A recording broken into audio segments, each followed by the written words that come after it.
Jackie Robinson slams a triple to... Modern baseball has a rich and extensive history in America. The sport quickly gained momentum after the Civil War as a way for communities to come together as a nation and celebrate the American identity.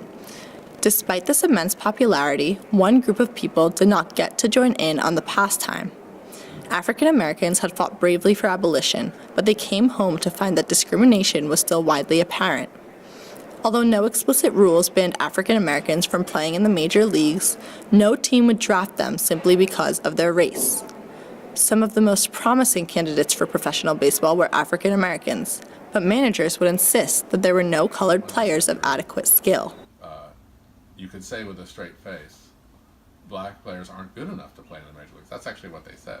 They didn't say, in the 19th century, they were at least honest by saying, well, we're racist and we want to keep the game white. That's what the racists said. In the 20th century, people said all the way up until Jackie Robinson, well, it's too, this is what the official baseball position was, it's too bad that they're not good enough. But if any of them was ever good enough, we'd think about it. That's, shockingly, wrong. The fact that you could get up with a straight face and say something like that tells you a lot about the time. The Negro Leagues developed in the late 19th century as a reaction to the discrimination against African Americans in baseball. Andrew Rube Foster founded the Negro Leagues in 1920 with the idea of creating an environment for African Americans to be able to play an American sport they love without feeling the wrath of discriminatory whites. After the Civil War and during the Reconstruction period, the Negro Leagues started with ex-soldiers and black officers to get teams to play against each other. However, this all changed when Jackie Robinson first joined the Brooklyn Dodgers in April 15, 1947. Jackie Robinson forever changed the game of Major League Baseball. After Hodges bounces out, Jackie Robinson slams a triple to... Although initially disliked by Dodgers fans and even his own teammates, Robinson's talent and spirit soon made people realize how crucial he was to the team. In his first year of playing, he took home the Rookie of the Year award and led the league with 29 steals and 12 home runs. In 1949, he was crowned the league's most valuable player, and later, in 1962, he was the first black player to be admitted into the Baseball Hall of Fame. Despite all of these achievements, Robinson still faced substantial discrimination. In his contract with his manager, Leo Durocher, Robinson had explicitly agreed to turn the other cheek when faced with racial slurs or physical violence. Different groups of people constantly abused this aspect of the contract. Players purposely threw baseballs at him, and at one point his own teammates even attempted to get a petition signed to kick him off the team. If people that study that period know that the Dodger players circulated a petition of protest that they didn't want to play with the black player. You may have heard this story. And I think 7 players were known to have signed it, and not one player has ever admitted signing it. So we know that there was a petition, we know it was signed by a certain number of players, and when it didn't work, everyone rewrote themselves out of the story. It's a sort of example of how history works, right? The integration won, and no one wanted to be on the losing side, and literally every single one of the players involved has denied signing it, and we know that 7 of them are lying. And when this happened, Leo Durocher heard about it. He was the manager. He heard about it during a spring training trip to Cuba, and he was sort of a psychologist. He waited, one of the coaches told him about it, and he waited till like 3 in the morning, and he hauled all the players out of bed to the kitchen of the hotel in their pajamas, totally disoriented, and he started screaming at them, like, who signed this bleep bleep petition? And he goes, you don't want to play for the team with Jackie Robinson, I'll trade you.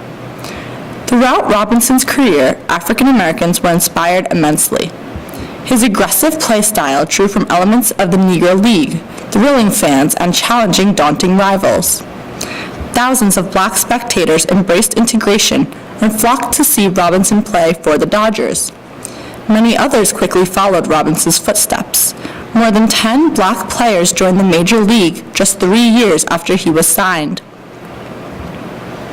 Although Robinson was one of the biggest and most popular contributors to the integration of blacks into baseball, there are still many other people who have played a huge role as well. One example would be Branch Rickey, who was the president and general manager of the Brooklyn Dodgers. Branch Rickey alone had broken the everlasting color barrier in 1945 by signing Jackie Robinson into the Brooklyn Dodgers.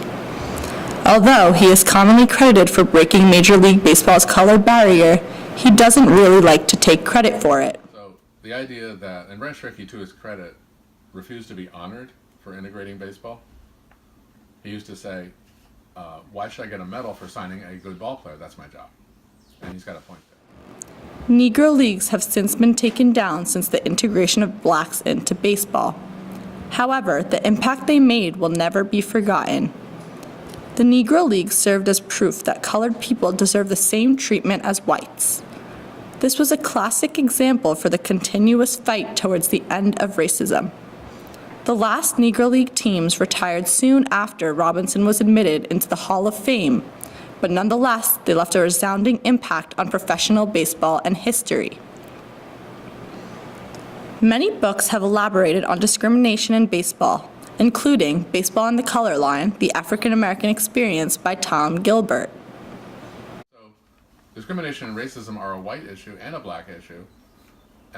So this is sort of the kind of thinking that got me going on the book, and the question I was asking was, okay, racial discrimination has been around in baseball from the beginning, from the 1840s and 50s, when it was an amateur sport, through the professional era, through the late 19th century, through the 20th century, until today. It's still an issue. Okay, so that's more than 150 years. And my question was, what were the people in the establishment thinking? Was it always the same thing, like sociologically?